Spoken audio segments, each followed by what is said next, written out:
जब यीशु जैतून पहाड़ पर बैठा था, तब अपने शिष्यों ने पूछा, तेरे आने का और जगत के अंत का क्या चिन्ह होगा? तब यीशु ने कहा, क्योंकि बहुत से ऐसे होंगे जो मेरे नाम से आकर कहेंगे कि मैं मसीह हूँ और बहुतों को भरमाएंगे। तो दोस्तों, आप में से बहुत सारे लोग जानते हैं, चाइना में एक संस्था है जिसका नाम सर्वशक्तिमान परमेश्वर की कलीसिया है, जिसका स्थापक है जाओ विसान। और कहा जाता है कि उसकी पत्नी या फिर उसकी प्रेमिका के रूप में जाने जाने वाली यांग जियांगबिन जो एक स्त्री है, फिर भी उन लोगों का मानना है कि यांग जियांगबिन यीशु मसीह है, जो अब इस समय में देह धारण करके इस पृथ्वी पर वापस लौट आया है।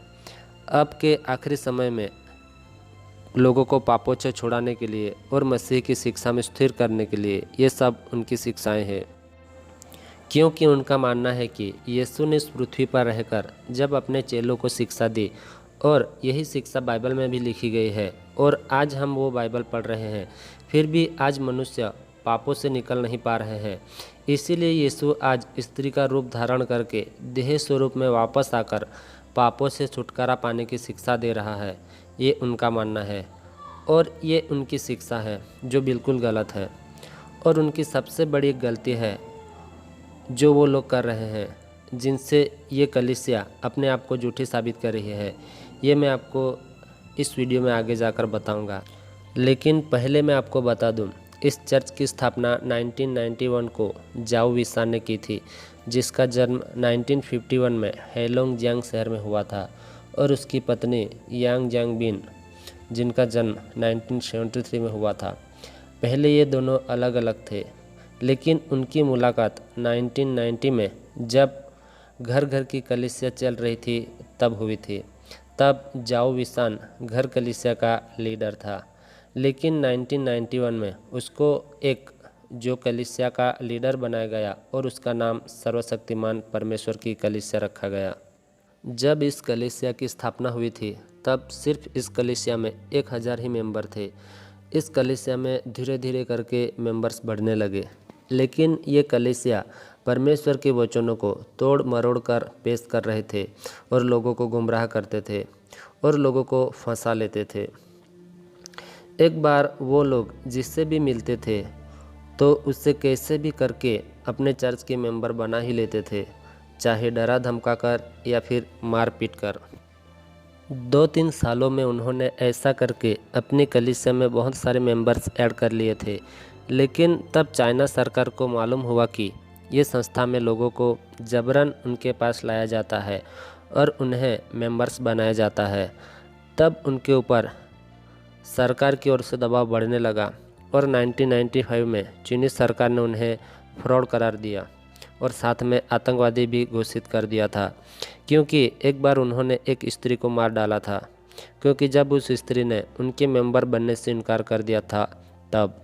इसलिए चाइना सरकार तब से उन्हें ढूंढ ढूंढ कर अपने हिरासत में लेने लगी थी। 1996 से लेकर 1999 तक बहुत सारे मेंबर्स को पकड़कर अपने हिरासत में रख दिया था और कई सालों तक जेल में कैद कर लिया था। तब जाओ विसान और यांग जियांगबिन दोनों अमेरिका भाग जाते हैं।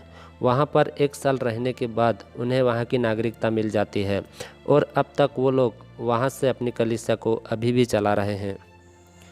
और आज भी इन चर्च के मेंबर्स की बात करें तो दक्षिण कोरिया, अमेरिका, इटली, कनाडा और आज भारत में भी उनके मेंबर्स हैं। और 2017 की चाइना गवर्नमेंट की रिपोर्ट के अनुसार तब 40 लाख से ज़्यादा मेंबर्स तब थे, लेकिन आज उनसे भी कहीं ज़्यादा है। तो इस तरह से ये लोग मसीह को झूठी शिक्षा में फंसाकर अपनी ओर खींच रहे हैं और परमेश्वर के वचन से दूर ले जा रहे हैं। तो दोस्तों, मैं अब आपको ऐसे वचन दिखाऊंगा जिन वचनों को जानकर और उन्हें समझकर आप खुद जान पाएंगे कि ये लोग झूठे हैं और ये झूठी शिक्षा फैला रहे हैं।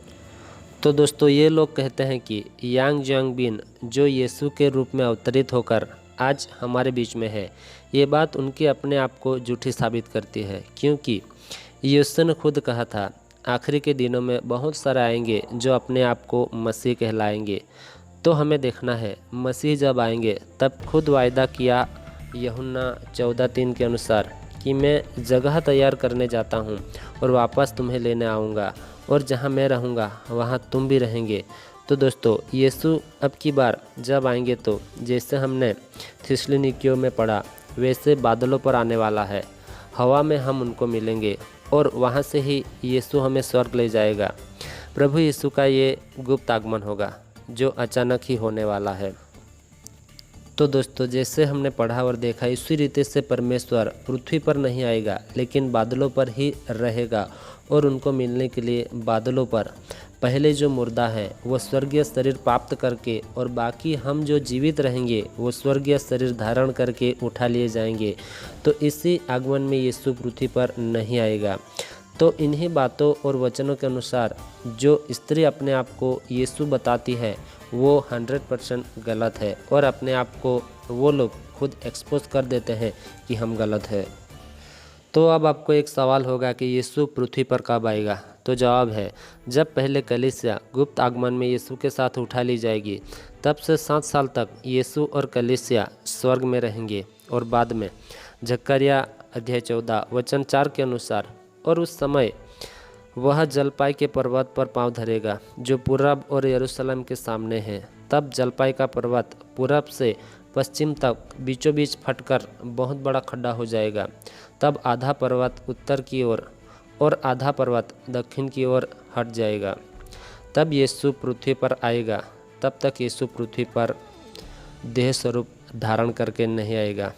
इसी तरह से ये जो चर्च है, सर्वशक्तिमान परमेश्वर की कलीसिया झूठी साबित होती है कि स्त्री का रूप धारण करके यीशु वापस इस पृथ्वी पर लौट आया है।